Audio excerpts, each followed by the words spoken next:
আসসালামু আলাইকুম। নায়িকা জাকিয়া কামাল মুন, এখন তাকে সবাই চেনে জাকিয়া কামাল মাহি নামে। গত ফ্যাসিস্ট আওয়ামী লীগ সরকারের আমলে আওয়ামী লীগের সংরক্ষিত মহিলা আসনের যখন নমিনেশন পেপার জমা দেওয়া হয়েছিল, তখন অনেক নায়িকাদের সাথে তিনিও নমিনেশন পেপার জমা দিয়েছিলেন মুন্সিগঞ্জ আসন থেকে। তো যাই হোক, আজকে জাকিয়া কামাল মুনের আহ, ওই রাজনৈতিক কোনো বিষয় নিয়ে আলাপ করবো না। আজকে আলাপ করব তার একটি কেস নিয়ে, একটি মামলা নিয়ে। নায়িকার মামলায় জেলে যেতে পারে জাজের আব্দুল আজিজ। ঘটনার সূত্রপাত ২০২২ সালে। যদিও আমরা জানতাম যে জাকিয়া কামাল মুনকে জাজ মাল্টিমিডিয়া ডেকেছিল, তারপরে তাকে অনেক অডিশন নেওয়া হয়। অডিশন নেওয়ার পরে ৩ মাস তাকে গ্রুমিং করানো হয়। গ্রুমিং করানোর পরে তারপর তাকে সিনেমায় অন্তর্ভুক্তি করা হয়। তারপরে সিনেমা করে, তারপরে সেই সিনেমা রিলিজ হয়। তারপরে সেই সিনেমা সবাই দেখে। সিনেমাটার নাম পাপ। পাপে সম্ভবত জিয়াউল রোশন ছিল হিরো, মেবি। যদিও সিনেমাটা আমার দেখা হয় নাই। এখন কথা হচ্ছে গিয়ে, জাকিয়া কামাল মুন কেন আব্দুল আজিজ সাহেবের বিরুদ্ধে মামলা করলো, এবং সেই মামলায় ওয়ারেন্ট ইস্যু হয়ে গেছে। মানে কোন মামলায় যদি ওয়ারেন্ট ইস্যু হয়ে যায়, তাকে পুলিশ অ্যারেস্ট করবেই, অথবা তার থানায় হাজিরা দিয়ে জামিনটা নিতে হবে। যেমন কয়েকদিন আগে পরীর নামে ওয়ারেন্ট ইস্যু হয়েছিল, পরী আদালতে গিয়ে জামিন নিয়ে আসছে। তো এখন বিষয়টা হচ্ছে গিয়ে যে আব্দুল আজিজ সাহেব কি অপরাধ করছে, তার নামে মামলা করলো জাকিয়া কামাল মুন। সে তো দেখতাম যে তার জিন নিয়ে রাস্তায় নাচানাচি করতো, পাবলিসিটি করার জন্য, প্রমোশনে নায়ক নায়িকাদের নিয়ে। তার মানে তার নায়ক নায়িকাদের সঙ্গে একটা ভালো খাতির, খুবই ভালো আন্ডারস্ট্যান্ডিং। তাহলে তার সিনেমার নায়িকা কেন তার নামে মামলা করলো? তার আগে আরেকটু আলাপ করে নিই জাকিয়া কামাল মুনকে নিয়ে। ইনি একাধারে একজন ব্যবসায়ী, একজন নায়িকা, একজন রাজনীতিবিদ, একজন ডাক্তার। ভুল শোনেন নাই, ঠিক শুনেছেন। তিনি একজন MBBS doctor. Bangladesh medical college থেকে তিনি এমবিবিএস পাশ করেছেন। ২০১২ সাল থেকে তিনি শুটিংটা করার, এই মিডিয়াতে আসার চেষ্টা করছিলেন। তো যাই হোক, ডাক্তারি পেশা বাদ দিয়ে তিনি অভিনয়টা শুরু করতে পেরেছেন, এই জন্য তিনি স্বাচ্ছন্দ্য বোধ করছেন। কিন্তু তিনি আসলে অভিনয়ে, মানে সিনেমায় আসলেন কিভাবে, সেইটা এই মামলায় বিষয়টা যখন সামনে আসলো তখনই বোঝা গেল। ২০২২ সালে তিনি আব্দুল আজিজ সাহেবকে ৬০ লক্ষ টাকা দিয়েছিলেন। চুক্তি হয়েছিল তার ব্যবসায়িক প্রতিষ্ঠানের সঙ্গে, যে আব্দুল আজিজ সাহেব এই ৬০ লক্ষ টাকা ২০০০ আহ এই সিনেমাটা রিলিজ হওয়ার পরে ২০০০ কোন একটা, ওই সালেরই কোন একটা মাসে এই ৬০ লক্ষ টাকা তাকে বুঝিয়ে দিবেন উইথ প্রফিট। আচ্ছা, তাইলে ঘটনা কি দাঁড়াইলো? ঘটনা এই দাঁড়াইলো যে ৬০ লক্ষ টাকা দিয়ে জাকিয়া কামাল মুন নায়িকা হয়েছেন।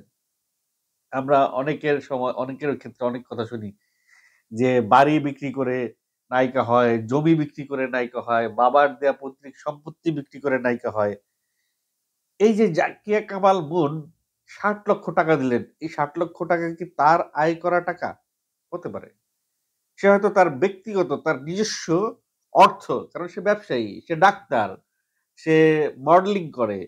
সো সে প্রচুর টাকা আয় করেছে ২০১২ সাল থেকে এ পর্যন্ত, এবং সেই টাকাটাই সে দিয়েছে হয়তো, ধরে নিচ্ছি। তার মানে সে নিজের কষ্টার্জিত টাকা দিয়ে নায়িকা হয়েছেন। ওকে, ফাইন।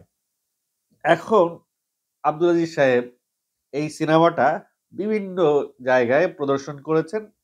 কোটি কোটি টাকার নাকি তিনি আয় করেছেন এই সিনেমা দিয়ে। যদিও পাপ একটা ফ্লপ সিনেমা, এই সিনেমা ব্যবসায়িকভাবে খুব একটা সফলতা পায় নাই। এটা ইন্ডাস্ট্রি রিপোর্ট গুলো বলে, অন্যান্য সংবাদ মাধ্যমগুলো বলে আর কি। এখন এই সিনেমাটা লভ্যাংশ জাকির কামাল মুনকে আব্দুল আজিজ সাহেব দেয় নাই। শুধু লভ্যাংশ দেয় নাই তো বড় কথা না। এই সিনেমার যে ইনভেস্টমেন্ট সেটাও তারা দেয় নাই। যেই ডেটে টাকা দেওয়ার কথা ছিল সেই ডেটের পর থেকে আব্দুল আজিজ সাহেবের সঙ্গে সে আর কোন প্রকার যোগাযোগ করতে পারছে না। যোগাযোগ বিচ্ছিন্ন করে রাখছে। এবং জাজ মাল্টিমিডিয়ার পরবর্তী সিনেমায় তার কাজ করার কথা ছিল। সে জাজ মাল্টিমিডিয়ার পরবর্তী কোন সিনেমায় কাজও পায় নাই। দেখেন, তলে, তলে কত কিছু ঘটে যায় আমরা জানতে পারি না। যখন মামলা হয় তখন জানতে পারি। ফাইন, এখন হয়তো জাকিয়া কামাল মুন একটু দুর্বল। সেই সুযোগটা নিচ্ছে হয়তো আব্দুল আজিজ সাহেব। দুর্বল এই অর্থে কারণ উনি যেহেতু আওয়ামী লীগের নমিনেশন চাইছে, তার মানে আওয়ামী লীগ আমলে উনার একটা পাওয়ার ছিল। উনার এলাকায় তো ছিলই। কারণ উনার বাবা মুক্তিযোদ্ধা সংগঠক, উনার দাদি মুক্তিযোদ্ধা সংগঠক নূরজাহান। এলাকায় সবাই উনাকে, আওয়ামী লীগ পরিবারের সবাই উনাকে খুব স্নেহ করে বড় করেছে। এই ধরনের কথা বিভিন্ন ভিডিও ফুটেজে দেখা গেছে। যখন নমিনেশন তিনি জমা দিয়েছেন সেই সময়ের কথা। বিভিন্ন ইন্টারভিউতে তিনি এইসব কথাগুলো বলেছেন।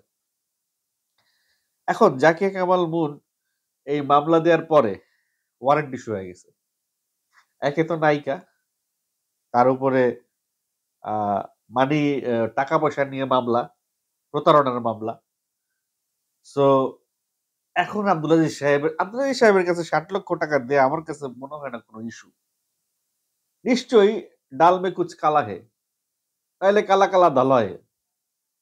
যে এত বড় আ এতগুলা সিনেমা বানাইছে, এত বড় একটা প্রতিষ্ঠানের মালিক, এত টাকাদার যার কাছে আছে, ৳১০০,০০,০০,০০০ দিয়ে সে এমারনাইট বানাইছে। ৳১০০,০০,০০,০০০ বাজেট বলছে না? আমি ঠিক মনে নেই। এরকমই তো বলছিল বোধহয়। ৳৮৭,০০,০০,০০০ না কত টাকা কোটি টাকা জানি যে এমারনাইট বানাইছে। কোটি টাকা নিয়ে যে খেলাধুলা করে, সে লাখ টাকা দিতে পারে না? This is unbelievable. তাইলে ঝামেলাটা কোন জায়গায়? রহস্যটা কোন জায়গায়? এই রহস্যটা তদন্ত করে বের করা উচিত। এটা বের হবে আব্দুল আজিজের পক্ষ থেকে, আব্দুল আজিজ সাহেবের পক্ষ থেকে যখন কোন বক্তব্য আসবে তখন বের হবে। এর আগে এটা নিয়ে কোন আ ইনফরমেশন খুব সহসা পাওয়া যাচ্ছে না। মাঝখানে 'জিন 3' নিয়ে উনি বোধহয় ব্যস্ত। উনার প্রোডাকশন হাউস থেকে 'জিন 3' শুটিং বোধহয় শেষ। একটা ইনফরমেশন দেখলাম কারো একটা ওয়ালে যে 'জিন 3' র যে প্রোডাকশন ম্যানেজার ছিল, সেই প্রোডাকশন ম্যানেজারকে তার এলাকায় মলম পার্টিরা আ তাকে অজ্ঞান কইরা তার আ অটোরিকশা নিয়ে গেছে এবং তাকে জঙ্গলের মধ্যে ফেলে রেখে গেছে।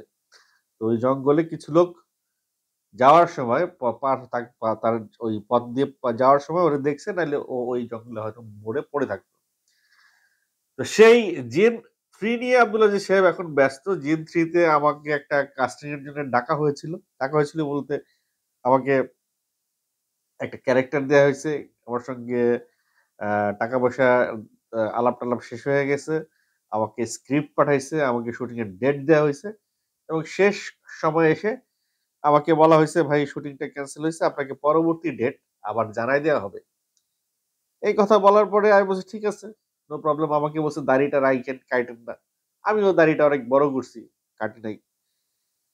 তারপরে আমাকে যখন জানালো পরবর্তী ডেট জানানো হবে, ফাইন, ডেটটা জানায় নাই। পরে আমি দেখলাম যে পোস্ট দেখলাম অনেকের যে তাদের 'জিন 3' র শুটিং শেষ। তার মানে আমাকে ওইখানে কেচি করে দিছে। তো কেচি যদি করবেন আমাকে তাহলে সরাসরি বলেই দিতেন যে, "ভাই আপনার এই ক্যারাক্টারটা আপনাকে দিয়ে করাচ্ছি না, অন্য কাউকে দিয়ে করাচ্ছি। যেকোনো কারণে আপনাকে নিতে পারছি না, আমরা অন্য কাউরে নিচ্ছি।" এটা সরাসরি এইটা বললেই হইতো। আমাকে পরবর্তী আবার ডেট জানাবেন। এটা দিয়ে আবার আমাকে বসায় রাখলেন। আমি তখনই বুঝছি যে আমারে কেচি করে দিছে। আমাকে নিবে না। এর আগে 'জঙ্গলি' সিনেমায় আমাকে অডিশন নেওয়া হইছে আমাকে ডেকে। তারপরে আমাকে সেই আমাকে আমার ক্যারেক্টার পড়ানো হইছে। সবকিছু ঠিকঠাক। পরে দেখি যে 'জঙ্গলি' সিনেমার শুটিং শুরু হয়ে গেছে, আমার ডেট নেয় না। তার মানে তখনও বুঝছি যে 'জঙ্গলি' সিনেমায় আমাকে নেয়া হচ্ছে না। তো একটার পর একটা সিনেমার কল আমার কাছে আসে। কিন্তু সিনেমায় আমাকে পরবর্তীতে আর নেয়া হয় না। তার মানে কি আপনারা ভালো বুঝেন, আমিও বুঝি। এটা নিয়ে আর বিশদ আলোচনা করতে চাই না। কেন আমাকে সিনেমা থেকে বাদ দেয়া হচ্ছে। তো সেটা আমার খুব বড় কোনো আক্ষেপ না। আ যেখানে আমাকে লাগবে, যেই চরিত্রে আমাকে লাগবে, ওই চরিত্রে আ আমাকেই দরকার যেখানে, সেখানে আমাকেই নিতে হবে। তাদের যখন দেয়ালে পিঠ থেকে যাবে তখন আমাকেই নিবে। সো এটা নিয়ে আমি মাথা ঘামাচ্ছি না আপাতত। আপাতত জাকিয়া কামাল মুনের স্টোরিতে ফিরে আসি। জাকিয়া কামাল মুন আ আব্দুল আজিজ সাহেবের নামে মামলা করেছে। আ আমাকে যে এই জাজ মাল্টিমিডিয়ায় যেই ছোট্ট ঘটনাটা আমার সাথে ঘটলো, এই ঘটনা নিয়ে আমিও একটা ছোটখাটো মামলা চাইলে হয়তো করতে পারতাম। আমার কাছে আ প্রমাণ আছে। আমাকে আ ডেট নিছে।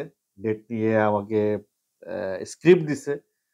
আ আমার সঙ্গে পরে ডেট ক্যানসেল করছে। তারপরে শুটিং শেষ হয়ে গেছে। এই ধরনের প্রমাণাদি আমার কাছে আছে। চাইলে আমিও মামলা করতে পারি। কিন্তু করে আসলে কি হয়? ফাইনালি এইসব মামলার কোনো রেজাল্ট হয় না। এইগুলা মাঝেমধ্যে টুকটাক রাগের বশবর্তী হয়ে এটা করে ফেলে। পরে দেখা যায় যাহ!